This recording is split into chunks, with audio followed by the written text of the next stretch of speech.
So today we're going to assemble and disassemble a Porsche 928 CV joint. This is the old joint I pulled out of my car. Some water got inside, so the bearings are rusted and all the rest is rusted. But it's good enough to show you how to take it apart and put it back together again. Although the rust does make it more difficult. So if you just turn the components like that, the ball bearings will fall out eventually. There must be a scientific way of doing it, but I just rattle it around until it all comes out.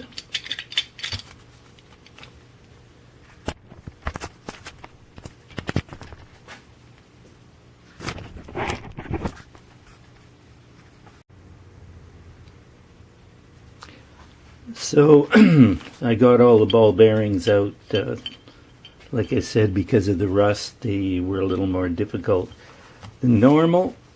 Now, something to note is that you can take the ball bearings out while the CV joint is still on the axle. You wiggle it around, like I said, the ball bearings will come out. This will come off. But the cage will not come off, from what I've seen, as long as it's on the axle, because you can't turn it enough. So you have to pull this off your axle, and then you can get the inner part out of the cage. Now it's all taken apart. You clean it. You make sure it's okay, not like this one.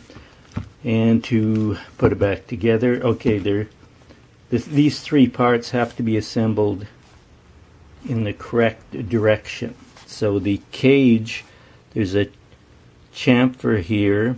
On the other side, you can see it's different. So this goes towards the outer end of the half shaft, either towards the wheel or the transmission. On this piece, there's a groove here, which again goes on the outer side. You can see on the other side it's not the same.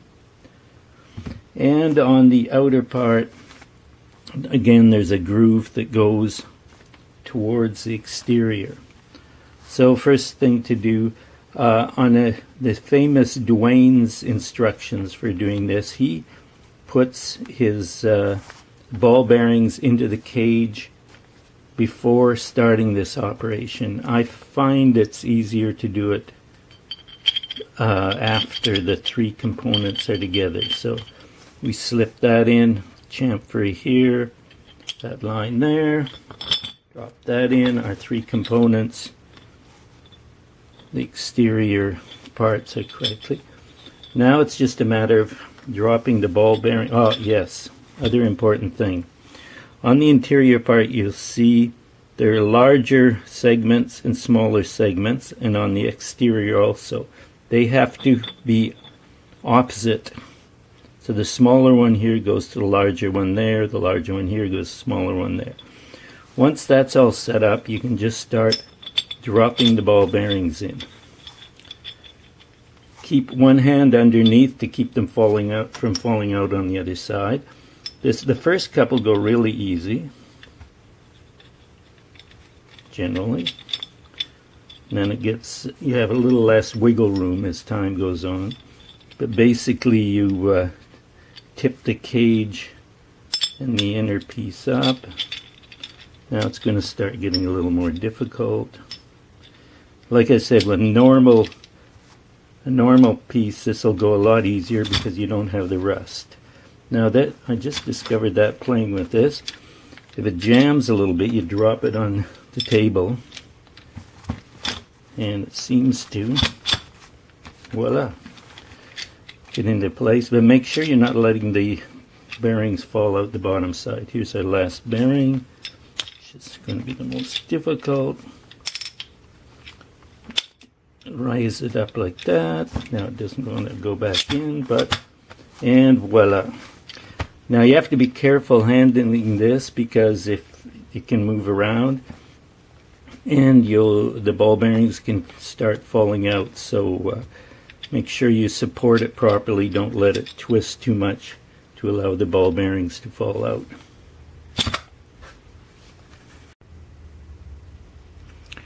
Now, word about assembling the axle. You've got your two boots that have to go on. The first one you can assemble the inner flange and the boot, put your clip around there to hold it on, and then it's fairly easy to slip on. I use a little screwdriver to get this end to go over the here and here where it tends to hang up a little bit. The second one is a bit of a challenge because you're putting the small end. But I found the easiest way is just take your boot. This one's all greasy, so I'm not going to do it. You can just turn it inside out, and then it'll be effectively, because it's inside out, you're putting the big end first. Goes on the same way as the other one. And then once it's on, it's easy to turn it back the right way around. If you do that, though, you can't put the flange on before. So once it's on, turned around the right way, you pull it out so that the end is past the end of the axle, and then you can work this on, put the flange on. I find the best way is you hook it here, and then working from the inside of the flange, you pull the edge of the boot over this part of the flange. And that's about it. Once that's done, then you take your assembled CV joint, make sure it's the right way around, slip or beat it on, and then put your circlip on. Once it's on, you can pull the boot and this flange up tight against it, because that'll keep it from flopping around while you're installing it, and with the danger of ball bearings falling out if it flops around a bit too much. Good luck.